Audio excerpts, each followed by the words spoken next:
किती त्रास करून घेणार रे स्वतःला? उगाच मनाला दुसऱ्याने बोललेल्या गोष्टी प्रचंड लावून घेत असतोस आणि मग नकळत त्याच विचारात अडकून पडतोस. हो ना?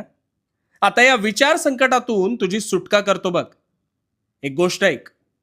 एकदा एक गरीब कर्णबधीर मुलगा एके दिवशी अचानक त्याच्या मेहनतींच्या पैशांनी चैन म्हणून फार सुंदर कोरे करकरीत कपडे घालून रस्त्यातून जात होता. आजूबाजूचे सगळे त्याच्याकडे पाहत होते आणि त्याच्याबद्दल वाच्यता करत होते. त्या मुलाला वाटले आपण कदाचित छान दिसतोय म्हणून लोक वाहवा करत आहेत, आणि म्हणून तो मात्र चेहऱ्यावर स्मितहास्य ठेवून त्याच भ्रमात पुढे चालला होता.